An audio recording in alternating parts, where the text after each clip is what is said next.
ഇന്ന് ഞാനിവിടെ തയ്യാറാക്കാൻ പോകുന്നത് ഒരു സ്പെഷ്യൽ ജ്യൂസാണ്. ഏറെ ഔഷധ ഗുണങ്ങളുള്ള ഒരു ജ്യൂസ്. അതിന് എന്താണെന്ന് നമുക്ക് പോയി നോക്കിയിട്ട് വരാം.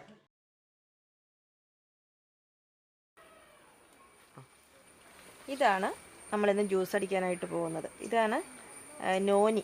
നോനി എന്ന് പറഞ്ഞാൽ വളരെയേറെ മെഡിസിനൽ വാല്യൂ ഉള്ള ഒരു ഫ്രൂട്ടാണ്. ഇതിൻ്റെ നല്ല വിളഞ്ഞ കായാണ്. നന്നായിട്ട് പഴുത്ത നോനി ഫ്രൂട്ടിന് വല്ലാത്തൊരു സ്മെല്ലാണ്. നമുക്കത് ഉപയോഗിക്കാനേ പറ്റില്ല. എന്ന് വെച്ചാൽ അടുത്ത് ചെല്ലാൻ പറ്റില്ല. ടേസ്റ്റ് കുഴപ്പമില്ല, പക്ഷേ നമുക്ക് അതിനടുത്തേക്ക് എത്താൻ പറ്റില്ല. അത്രയ്ക്ക് വല്ലാത്തൊരു സ്മെല്ലാണ്. അതുകൊണ്ട് തന്നെ നമ്മളിതിൻ്റെ വിളഞ്ഞ കായ എടുത്തിട്ടാണ് ജ്യൂസ് അടിക്കാൻ പോകുന്നത്. വളരെയേറെ മെഡിസിനൽ വാല്യൂ ഉള്ള ഒരു ഫ്രൂട്ടാണിത്. നമ്മുടെ ബ്ലഡിലെ കൊളസ്ട്രോളിനെയും ഷുഗറിനെയും ഒക്കെ ഇത് റെഡ്യൂസ് ചെയ്യും. അതുപോലെ വെയിറ്റ് കുറയ്ക്കുന്നതിന് വേണ്ടി നമുക്കിത് ഉപയോഗിക്കാം. പക്ഷേ ലിവറിന് പ്രശ്നമുള്ളവർ ഇതധികം കഴിക്കുന്നത് നല്ലതല്ല. ഇതിൻ്റെ ജ്യൂസ് നമ്മൾ വെറും വയറ്റിൽ രാവിലെയും വൈകുന്നേരവും കഴിക്കുന്നതാണ് നല്ലത്. ഇപ്പോൾ ഇവിടെ ഞാൻ 2 രീതിയിലുള്ള ജ്യൂസാണ് കാണിക്കാൻ പോകുന്നത്.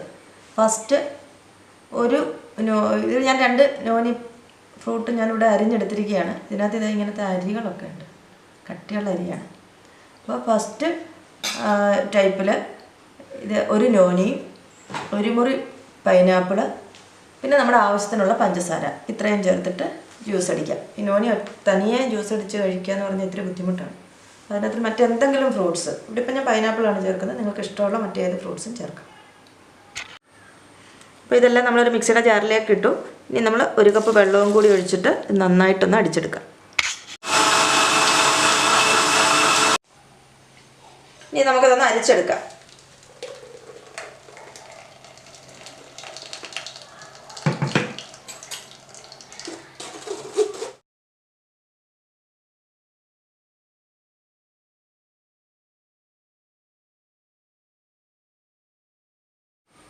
ഇനി നമ്മൾ രണ്ടാമത്തെ രീതിയിൽ ജ്യൂസ് അടിക്കാൻ പോവുകയാണ്. അടുത്ത ഒരു നോനി ചെറുതായിട്ട് അരിഞ്ഞത് ഇതിലേക്ക് ഇടുകയാണ്. ഇതിലേക്ക് ഇത്രയും ഒരു കഷ്ണം ഇഞ്ചി ചെറുതായിട്ട് അരിഞ്ഞിട്ട് കൊടുക്കണം. ഇനി ഒരു പച്ചമുളകും കൂടി ചേർത്ത് കൊടുക്കുക. ഇനി മധുരം ആവശ്യമുള്ളവർക്ക് ആവശ്യത്തിനുള്ള മധുരം ഇട്ട് കൊടുക്കുക. 1 കപ്പ് വെള്ളം ഒഴിച്ചു കൊടുക്കുക. ഇതൊന്ന് അരിച്ചെടുക്കാം.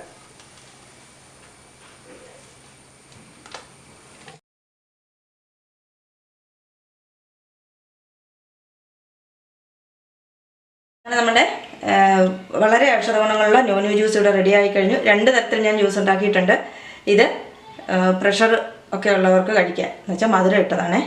ഇത് ഷുഗർ ഉള്ളവർക്ക് കഴിക്കാം. ഞാൻ ഇതിനകത്ത് മധുരം ഇട്ടിട്ടില്ലേ. ആവശ്യക്കാർക്ക് മധുരം ഇട്ട് കഴിക്കാം. ഞാൻ തൽക്കാലം ഇപ്പോൾ ഇട്ടിട്ടില്ല. കാര്യം രണ്ടും കൂടെ മധുരം വേണ്ടായില്ലെന്ന് വിചാരിച്ചിട്ടാണ്. അപ്പോൾ എല്ലാവരും ഇതിങ്ങനെ തയ്യാറാക്കി നോക്കുക. അടിപൊളി സാധനമാണ്.